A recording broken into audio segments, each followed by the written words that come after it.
In this week's episode, we head out of Albuquerque for Alamogordo. We discuss how familiarity helps fight anxiety. I've been thinking a lot about this year's travel and why I haven't been freaked out as much. We spend a day in the White Sands, and we continue our trek west with a Harvest Host stop in the town of Deming, New Mexico.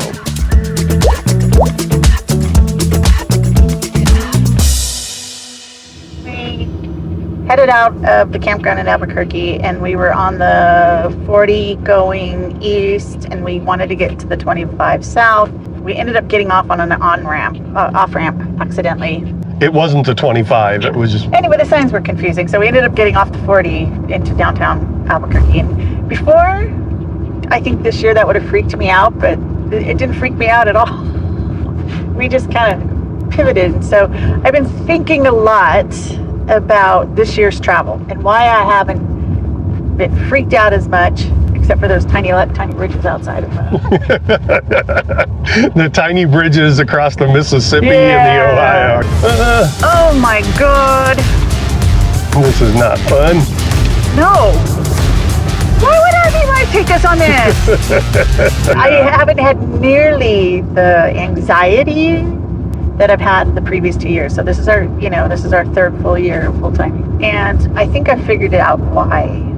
The first year we full-time traveled across the country, I used to get anxiety every day before going into a campground because I didn't know what to expect, the unexpected, and so I'd get a little nervous and Mike would talk me down. And then last year was the first year we traveled with the Brinkley, the fifth wheel, the really large rig behind us. This year has been just kind of totally different.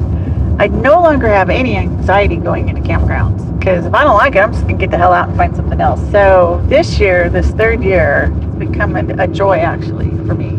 Well, I think part of it is, at first, it was fear of the unknown because you didn't know what you were going into in any campground, which you still have unknown going into a campground, but we've done it so many times, we always find a way to make it work. Yeah. So that fear of the unknown goes away because we've done it so many times. I feel I've gotten really good about when I look at reviews on campgrounds and everything, I've got really good bullshit.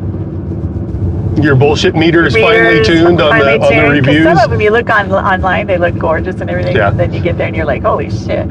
So I've gotten really finely tuned on the subtleties of campground reviews. I feel like I'm doing a good job picking them. Yeah. And I think the lesson learned here is, yes, you might be nervous at first because you're going into the unknown, but after you've done it for a while and you've overcome a bunch of challenges getting into RV parks, it just becomes second nature and that stress goes away. Really, it has. Anyway, the traveling part and the arranging part and the planning part has just become so much more easier. It's no longer stressful. Yep. Yeah. Okay, continuing debate between Tony Tao and me. I'm the type that likes water that tastes like water, not Tony Tao. So she has her propels that she pours into stuff and makes the whole truck taste like Propel, makes all of the air in the truck taste like Propel. So my question to you is, are you the type that prefers water to taste like water? Or does water have to have some type of flavory stuff in it for you? Okay, that's not, you can taste the air. I know, you make all the air in the truck now tastes like Propel. Okay, so it's not that I don't like plain water, but if you think about it, besides coffee, water's all I drink. I don't drink sodas. That's true. Well, there is beer. I drink beer. the occasional cocktail, but honestly, I don't drink sodas. Yeah, neither one of us really do. So for something different besides just water, I like Propel. Yeah. It's got electrolytes. I need something to hydrate me after all the beer. It's got electrolytes. Welcome to Costco. Welcome to Costco. I love you. I love you. So yeah, I like my Propel. All right. Well, that was our drive day banter. 1, 2, 3, go. So we're at our site. It's a nice long site. Got all the hookups. And it's right next to the dog park. Gracie's gonna be so happy. All right, so let's see if I can get you set. All right, this should be a fairly easy straight back in. No kidding. I feel kind of like, I'm not needed. Yeah. Yeah, it's quite spacious. You're gonna hate the water sit up though. Oh, is it like 2 inches off the ground? Yeah. If you want to get a little bit more on the driver's side, you're okay. Oh yeah, let me pull in a little closer there. Yeah. Give us more room on the campsite. Ooh, 1 point. Half point. If you can get me close on the sewer, that would be swell. Okay. Come back about And you tell me 3 more feet. 3 more. A little bit more, a little bit more, a little bit more. A little bit more. I think you're good there. Okay. Let's check level.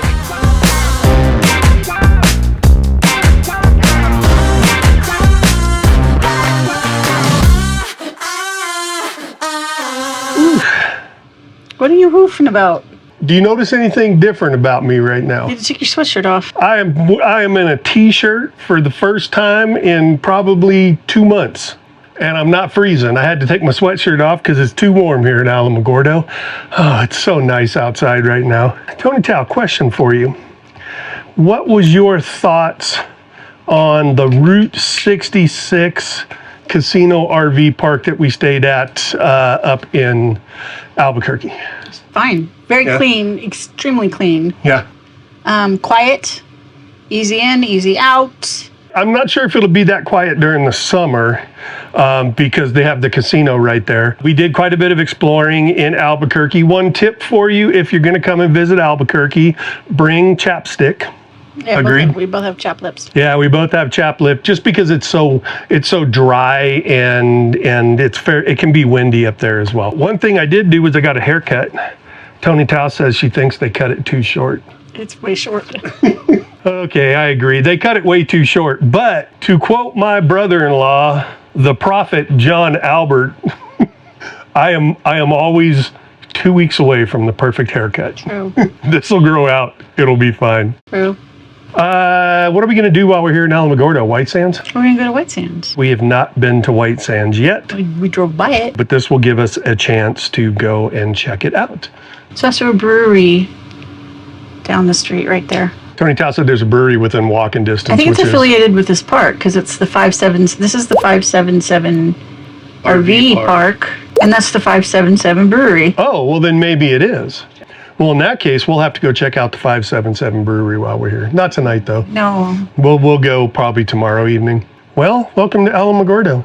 Couple days here, Just 2 nights. 2 nights, and go have some fun tomorrow. All right, we'll see you at White Sands.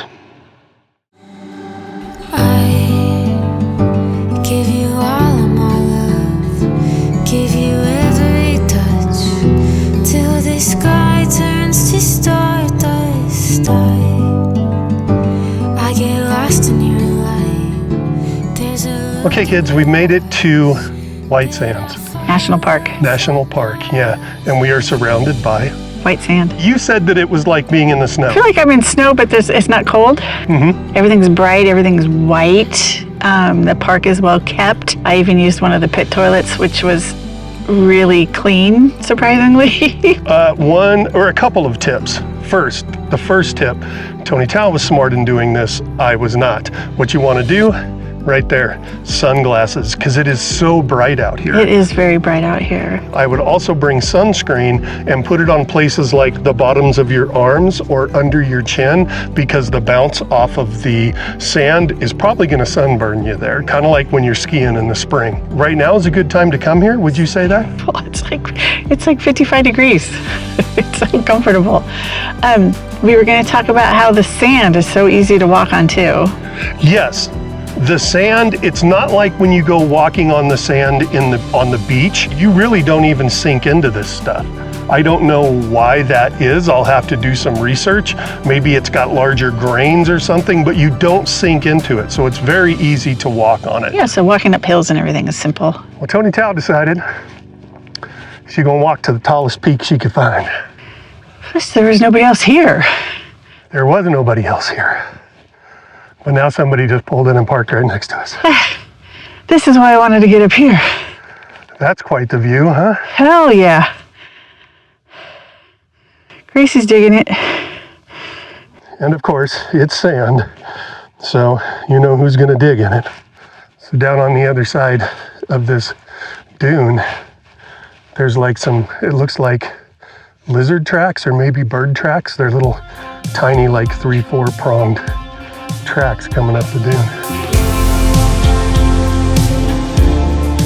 Before you come here, make sure that you go to the National Park Service website for White Sands. I'll actually link the page below because they do random closures out here because this is a missile testing area, and if the military is testing missiles, they may shut it down for a couple of hours. It was actually shut down yesterday from 7 in the morning until 9 in the morning. So just check that page and make sure it's not being shut down. It's quiet here because there's no off-road vehicles. So walking through the sand dunes, it's very quiet. It's eerily quiet. You don't need four-wheel drive access or anything to get in here. The road is paved coming in from the visitor center. It does eventually, the pavement ends, but everything's hard packed. You won't have any problem driving through No, here. not at all. I would definitely say come this time of year, like Tony said, we're here in December, mainly because it's very, very quiet here. It's not busy at all. No. Definitely 2 thumbs up. 2 thumbs up. 2 thumbs up. I mean, it's a national park, and again, I've said it before, I'll say it again. I come to the reason national parks are national parks is because there's a beauty that is almost undescribable here. Yeah. All right, we're off to trek through the White Sands.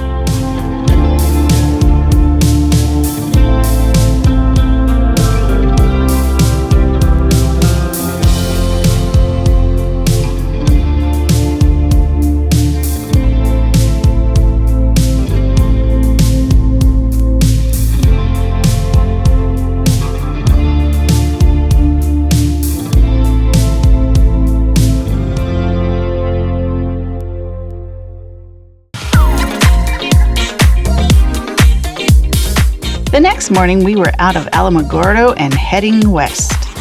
To break up a long travel day, we did our usual, a lovely harvest host for a quick overnight. Well, good morning, kids, and welcome to Deming, New Mexico. We are at Luna Rossa Winery. It's a harvest host spot. We use harvest host to kind of break up long drive days. We were coming from Alamogordo, heading towards Tucson, and instead of doing a 6-hour day, we broke it up into like 2 3-hour days. For those of you that don't know what harvest host is, it's a membership program. It costs $99 a year. It allows you to stay overnight at wineries, breweries. There's some farms, museums, places like that. Mostly dry camping. There are some places that do offer hookups, but mostly it's dry camping. And we love the program. We use it quite a bit. All right, so that out of the way, how is the Luna Winery? It's a lovely, lovely stop. It's right off the I-10. It's very easy to get to. The parking lot is huge and it's completely level. We didn't have to pull out the Anderson levelers. We just dropped the rig, leveled it out. We were good to go. They had some really good wines here, both some dry wines and some sweet wines. We wound up getting a bottle of white Zinfandel and a bottle of regular Zinfandel that we had. We had the Zinfandel last night with a ribeye that was super tasty. So you have the Zen, and I have the Tempranillo. We haven't done a tasting in a long time. I know, when's the last tasting we did? Was it Last year we were in Paso Robles. In California? Way too much wine tasting. Yeah. That's really good. You like that one? Yeah. It's probably a little too dry for you, but It's a little dry. but again, I think if you do that with a ribeye, that ribeye is gonna sweeten this thing up. They are pet friendly on the inside of the winery as well as outside. So we were inside and Gracie got to hang out with us in there, meet some people. She had a lovely time. You can also run your generators here, which I'm gonna do here in just a couple of minutes because I need to get some charge into the battery. If there is any negative about Luna Rossa Winery, it would be its proximity to I-10. It's only a couple hundred yards and that's where the highway is. And of course, there's a train track. The track is right on the other side of I-10. There's some fairly large freight trains that come back and forth. For the most part, you don't hear the whistle that much, but you will hear them rolling through. We didn't have too much of a problem with it. Both Tony and I slept well last night. We can highly recommend Luna Rossa Winery as a harvest host stop if you're passing through southern New Mexico.